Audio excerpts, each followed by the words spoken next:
Hello friends, எல்லோரும் எப்படி இருக்கீங்க? நல்லா இருக்கீங்களா? நான் தான் உங்கள் ஐயப்பன் லட்சு.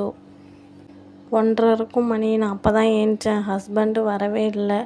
முதல் நாள் நைட்டு 9:30 மணிக்கு போனவங்க மறுநாள் 1:30 ஆகியும் வரலன்ட்டு ஃபோன் பண்ணேன். இது மாதிரி இப்போ தான் கிளம்புனேன் அப்படின்னாங்க. சரி, அவங்க வரத்துக்குள்ளே சாதம் வச்சிடலாம் அப்படின்னு சொல்லிட்டு சாதம் மட்டும் கேஸில் வச்சேன். உங்கள் எல்லாருக்குமே தெரியும், நான் நாள் தான் குழம்பு வைப்பேன் அப்படின்னு.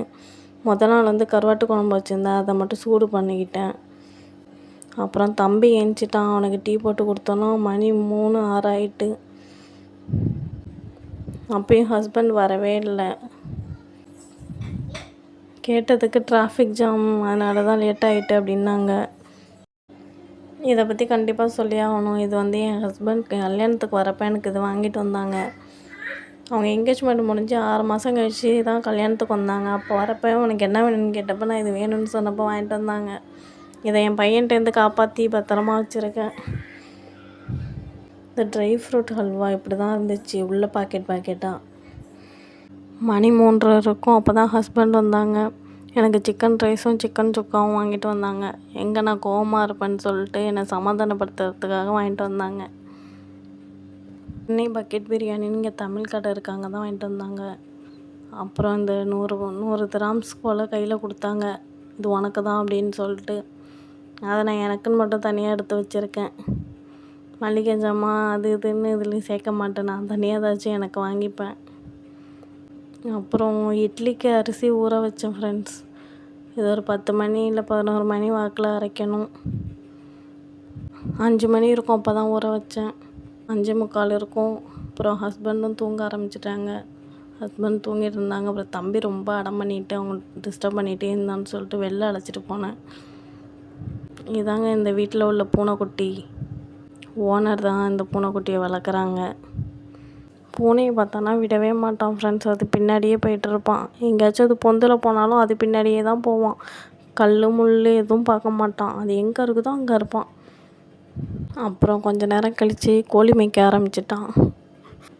இந்த வீட்டில் நான் டாக்ஸிக்கான பீப்புளோட தான் ஃப்ரெண்ட்ஸ் வாழ்கிறேன்.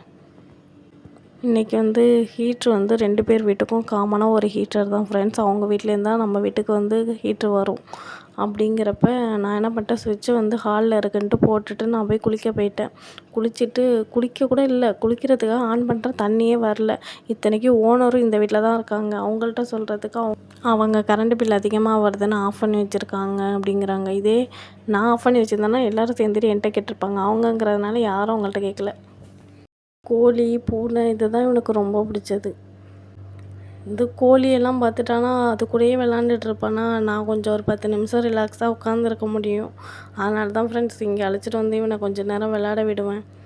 அவனுக்கும் கொஞ்சம் டைம் பாஸாக இருக்கும். அப்புறம் மணி 9 இருக்கும். ஹஸ்பண்ட் தூங்கிட்டு தான் இருந்தாங்க, எந்திரிக்கல. அப்புறம் கொஞ்ச நேரம் தம்பி டயர்டாகி தூங்க ஆரம்பிச்சிட்டான். கொஞ்ச நேரம் தான் தூங்கியிருந்தான். நான் கிரைண்டரில் மாவு போட ஆரம்பிச்சிட்டேன் ஃப்ரெண்ட்ஸ். மாவு ஓடிட்டுருக்கு.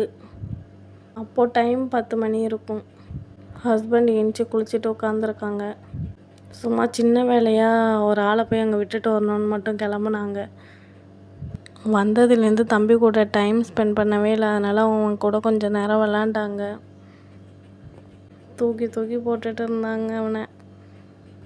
அப்புறம் அவனுக்கு தெரியாமல் கிளம்ப ஆரம்பிச்சிட்டாங்க. தெரிஞ்சால் அவ்வளோதான், வீட்டையே 2 ஆக்கிடுவான். நானும் போனேன்னு கிளம்பிடுவான் அவங்க கூட. அவனுக்கு தெரியாமல் அவங்க கிளம்பிட்டுருக்காங்க. அப்புறம் நான் டாட்டா சொன்னேன். மணி 12:56 இருக்கும். தம்பி விளாண்டுட்டு இருந்தான். நானும் அப்படியே தான் உட்காந்துருந்தேன் அவங்கள அனுப்பி விட்டுட்டு. டிவியில் டெல்லி மீனா விலாக் அக்காவோட ஹோம் டூர் தான் போயிட்டுருக்கு. அப்புறம் டைம் பார்த்தோம்னா 1:50 இருக்கும். தம்பியும் கொஞ்சம் அழுவ ஆரம்பிச்சிட்டான். அப்புறம் அவங்க அப்பாவுக்கு ஃபோன் பண்ணேன். இன்னும் 10 நிமிஷத்தில் வந்துடுவேன் அப்படின்னாங்க. நைட்டு வருவேன்னு தான் சொல்லிட்டு போனாங்க. அப்புறம் வரப்போ எனக்கு இது வாங்கிட்டு வந்தாங்க. இதில் என்ன இருக்குதுன்னா